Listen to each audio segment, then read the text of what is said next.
नमस्कार स्टूडेंट्स। तो मैं सुखवीर गुर्जर आपका फिर से स्वागत करता हूं आपके अपने YouTube channel Mahakal coaching classes में। आज मैं लेकर आया हूं आपके लिए जनन के बारे में आज हम पढ़ने वाले हैं। साइंस का चैप्टर अगला ये है जनन। ठीक है, तो इसके बारे में हम जानने वाले हैं कि जीवों में जनन क्यों आवश्यक है। ठीक है, तो इसके बारे में आज अपन बिल्कुल इसका फाउंडेशन पढ़ेंगे। पूरा फाउंडेशन जानने के बाद में अपन इसके क्वेश्चन आंसर्स देखेंगे। तो आज की क्लास फाउंडेशन रहने वाली है, पूरी बेसिक क्लास। हम समझने वाले हैं कि जनन होता क्या और जनन क्यों आवश्यक है, प्रत्येक जीव को जनन की आवश्यकता क्यों पड़ती है। तो आइए अपन देखते हैं। आ जाइए जल्दी से, जुड़ जाइए क्लास में। तो देखिए जीवों को जनन की आवश्यकता क्यों पड़ती है। तो सबसे पहले हम देखने वाले हैं जनन। तो जनन वह प्रक्रिया है जिसके द्वारा सजीव अपने जैसे नए जीव उत्पन्न करते हैं। देखो जनन को क्या प्रक्रिया है। जनन एक ऐसी प्रक्रिया है जिसके द्वारा सभी जीव अपने जैसे नए जीवों को क्या करते हैं, उत्पन्न करते हैं। वो क्या कहलाता है, जनन कहलाता है। जनन क्यों आवश्यकता है, जनन क्यों आवश्यक है। जनन सभी जीवों की अपनी जाति की निरंतरता को बनाए रखने के लिए हमें क्या आवश्यक है, जनन आवश्यक है। जनन क्यों आवश्यक है, सभी जीवों को अपनी जाति की निरंतरता को बनाए रखने के लिए क्या आवश्यक है, जनन आवश्यक है। तो सभी जनन के द्वारा क्या करते हैं, नए जीवों का क्या करते हैं, नए जीव उत्पन्न करते हैं। क्या करते हैं, नए जीव उत्पन्न करते हैं। और यह पृथ्वी पर अपने क्या है, जीवन की निरंतरता को बनाए रखने के लिए अति आवश्यक होता है। क्या होता है, अति आवश्यकता। देखो अगर जनन नहीं होगा, अगर बच्चों जनन नहीं होगा तो क्या होगा, नए जीवों की उत्पत्ति नहीं होगी, नए जीव नहीं होंगे। तो इसकी वजह से क्या हो जाएगा, जीवों की जो है प्रजातियां धीरे धीरे विलुप्त होती चली जाएंगी और वो पृथ्वी पर से नष्ट हो जाएंगी। चाहे जीव हो चाहे मनुष्य हो, सभी के लिए अपनी जाति की निरंतरता को बनाए रखने के लिए किसकी आवश्यकता पड़ने वाली है, जनन की। अब आगे पॉइंट देखते हैं कि कोशिका के केंद्रक में पाए जाने वाले गुणसूत्रों में कि डीएनए। देखो कोशिका का जो केंद्रक होता है, कोशिका का जो केंद्रक होता है, केंद्रक क्या होता है, मान के चलिए मान लो कोशिका है और उसका ये केंद्रक, बीच में जो बिंदु होता है, कोशिका का जो केंद्रक होता है, केंद्रक में पाए जाने वाले गुणसूत्र, कोशिका के केंद्र में जो गुणसूत्र पाए जाते हैं, कोशिका के केंद्र में जो गुणसूत्र पाए जाते हैं वो डीएनए यानी कि डीएनए की फुल फॉर्म क्या हो जाएगी, डीऑक्सीराइबो न्यूक्लिक अम्ल। डीऑक्सीराइबो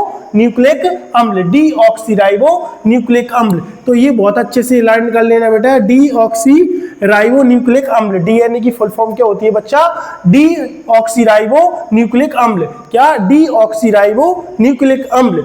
ध्यान से इस चीज को अच्छे से रट्टा मार लेना मेरे प्यारे बच्चों। अगर आपको एक नंबर ऑब्जेक्ट में बहुत अच्छे से चाहिए, चाहे आप 9th की हो, चाहे आप 10th की हो, चाहे आप 11th की हो, चाहे 12th की हो, जिनके पास जीव विज्ञान जो 11th 12th में पढ़ रहे हैं, जो 9th में पढ़ रहे हैं, जो 10th में पढ़ रहे हैं, उनके लिए डीएनए की फुल फॉर्म डीऑक्सीराइबो न्यूक्लिक अम्ल। क्या, डीऑक्सीराइबो न्यूक्लिक अम्ल। ध्यान रखना, इस चीज को अच्छे से रट लेना।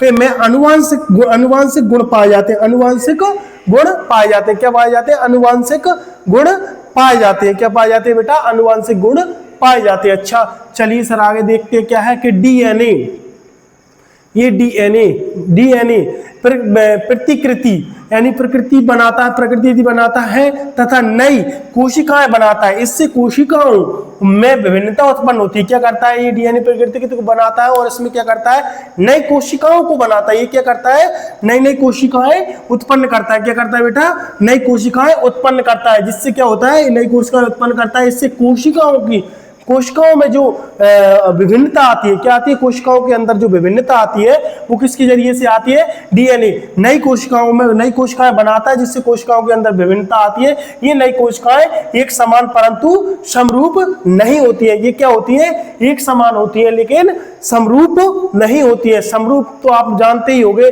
आप मैथ पढ़ते हो 7 सर से इतना अच्छा, तो समरूप तो आपको आता ही आता होगा। तो समरूप नहीं होती है लेकिन एक समान होती है। तो कोशिकाएं कैसी होती है, एक समान तो होती है। क्या होती है बेटा, एक समान तो होती है लेकिन इनका जो आकार होता है वो समरूप नहीं होता है। मान के चलिए क्या हो जाएगी, मान लो एक ऐसी है तो ये कैसी है, एक ऐसी है तो मान लो एक ऐसी है। तो क्या होती है बेटा, ये समरूप नहीं होती है लेकिन ये क्या होती है, एक समान होती है, समरूप नहीं होती है। अब अपन इनकी इसके आगे हम जानने वाले हैं जनन कितने प्रकार के होते हैं। क्या जानने वाले हैं बेटा, जनन कितने प्रकार से होता है, तो इसके बारे में हम जानने वाले हैं। पहले आप इसको नोट डाउन कीजिए फटाफट सेकंडों में। आपने नोट कर लिया होगा। अब अपन देखते हैं जनन के प्रकार। चलिए ठीक है बच्चों, तो देखिए अपन देख रहे हैं जनन की प्रकार। मैंने बताया आपको जनन कितने प्रकार के होते हैं, 2 प्रकार के होते हैं, लैंगिक जनन और अलैंगिक जनन। जनन कितने प्रकार से होता है, 2 प्रकार से होता है, लैंगिक जनन, अलैंगिक जनन। लैंगिक जनन ऐसा जनन होता है जहां पे नर और मादा भाग सिर्फ एक ही जीव जंतु के बीच में हो, यानी एक ही प्रकार का हो, एक ही जगह पे हो, एक ही पक्ष एक ही के अंदर हो, वो क्या होगा, लैंगिक जनन, वो सॉरी अलैंगिक जनन कहलाएगा। क्या कहलाएगा, अलैंगिक जनन। अब हम बात करते हैं लैंगिक जनन की। तो लैंगिक जनन किस प्रकार से चलता है हमारा, लैंगिक जनन चलता है हमारा नर और मादा 2 युग्मकों के बीच में जो जनन होता है उसे हम कहते हैं लैंगिक जनन। हम देख रहे हैं अलैंगिक जनन। तो अलैंगिक जनन होता है एकल जीव में नए जीव उत्पन्न करता है। अलैंगिक जनन जो होता है सिर्फ एक ही प्रकार के जो एकल जीव होते हैं, क्या होते हैं हमारे एकल जीव। एकल मतलब एक, एकल जीव में नए जीव उत्पन्न करता है, एकल ही जीव से नए जीव उत्पन्न करता है। इसमें युग्मक निर्माण नहीं होता, युग्मकों का निर्माण नहीं होता, यानी 2 लोगों का मिलना युग्मक निर्माण कहलाता है। तो यहाँ पे एक ही जीव के अंदर होता है, एकल जीव, यानी एक ही जीव के अंतर्गत होता है, इसलिए क्या कहलाता है, युग्मकों का निर्माण नहीं होता है। इसमें क्या होता है, युग्मकों का निर्माण नहीं होता है। क्या होता है, युग्मकों का निर्माण नहीं होता है। अब बात आती है नया जीव पैतृक जीव के समान और समरूप होते हैं। तो देखिए बात आती है अलैंगिक जनन में। अलैंगिक जनन में एक ही चीज होती है, क्या, जहां पे नर मादा एक ही भाग में होता है, इसीलिए इसमें क्या होता है, पैतृक जीव के समान भी होता है और उसके समरूप भी होता है। कैसा होता है, समान भी होगा और समरूप भी होगा। जैसे आप देख पा रहे होंगे यहाँ पे क्या आ रहा है हमारा, जैसे मान के चलो बैक्टीरिया, हाइड्रा, अमीबा, गन्ना, आलू जो भी है, जैसे आलू है, आलू क्या होगा, समान गुण होंगे और समरूप भी होगा। क्या होगा, समान भी होगा और समरूप भी होगा। क्या होगा, एक ही प्रकार का जनन। अलैंगिक जनन में जैसे आलू को देख लो, गन्ने को देख लो, उसको लगाएंगे उसी की तरह उत्पन्न होगा, तो क्या कहलाएगा, एक समान भी होगा और समरूप भी होगा। क्या होगा, समान भी होगा और समरूप भी होगा। उसके बाद में हम देखते हैं कि सतत गुण के लिए यह एक बहुत ही उपयोगी माध्यम है, और सतत गुण के लिए एक बहुत उपयोगी माध्यम कौन सा है, अलैंगिक जनन। अलैंगिक जनन में हमें दिख रहा है ना, जैसे बैक्टीरिया है, हाइड्रा है, अमीबा है, गन्ना, आलू है, तो हमें पता चल रहा है कि इसमें क्या होगा, समान होंगे। इनका आकार यानी कि इनका क्या होगा, समान रूप के भी होंगे और एक समान होंगे। इसीलिए हमें पता चल गया कि समान तो होते ही होते हैं, उसके बाद में इनका जो समरूप होते हैं वो समरूप भी होते हैं। आई होप आपको बहुत अच्छे से समझ में आया होगा। ये टॉपिक बहुत शानदार रहने वाला है। ये बात करी हमने अलैंगिक जनन की, अब बात करते हैं हम लैंगिक जनन की। तो देखिए लैंगिक जनन में क्या होता है, नर मादा 2 युग्मकों का संलयन होता है, वहां क्या होगा हमारा लैंगिक जनन हुआ। क्या होगा बेटा, लैंगिक जनन। किसके बारे में बात चल रही है, लैंगिक जनन में। ठीक है, क्या चल रही है हमारी, लैंगिक जनन के बारे में बात चल रही है। किसके बारे में, लैंगिक जनन में। तो यहाँ पे क्या होता है कि नर एक मादा मिलकर नया जीव उत्पन्न करते हैं। ठीक है, क्या हो रहा है यहाँ पे, एक नर और एक मादा मिलकर एक नया जीव उत्पन्न करेंगे वहां क्या होगा, हमारा लैंगिक जनन होगा। इसमें क्या होगा, नर युग्मक बनते हैं। इसमें क्या होगा, जो नर युग्मक बनेंगे वो बनते हैं। इधर क्या हो रहे थे, उनका निर्माण नहीं हो रहा था, लेकिन यहाँ पे क्या है, नर युग्मक बनते हैं। अब नया जीव अनुवांशिक रूप से पैतृक होता है परंतु समान नहीं। देखो पैतृक यानी कि क्या होगा, अपने पिता के समरूप, जो भी है पिता की दृष्टि से देखा जाए तो पैतृक तो होगा, लेकिन वो समरूप नहीं होगा कि बिल्कुल वैसा का वैसा हो। उसके कुछ गुण अलग भी होंगे और कुछ उसके समान भी होंगे। तो वो क्या होगा, पैतृक तो होगा लेकिन समान या समरूप नहीं होगा। आई होप आपको समझ में आ रहा होगा। फिर उच्च वर्ग के जीवों में पाया जाता है। ये किसमें पाया जाता है, उच्च वर्ग के जीवों में। जैसे मान के चलो हम ले लेते हैं कोई भी किसी भी प्रकार से हमारे जो पशु होते हैं, गाय है, उसके अलावा कुत्ता, बिल्ली, जो भी है उनमें ले लेते हैं। फिर अधिकतर पुष्पीय पौधों में भी ये पाया जाता है। किसमें पाया जाता है, पुष्पीय पौधों में भी पाया जाता है। क्या, लैंगिक जनन। जैसे हम देख सकते हैं लैंगिक जनन और अलैंगिक जनन की कुछ उदाहरण। चलिए मैं आपको बताता हूँ लैंगिक जनन और अलैंगिक जनन की कुछ उदाहरण।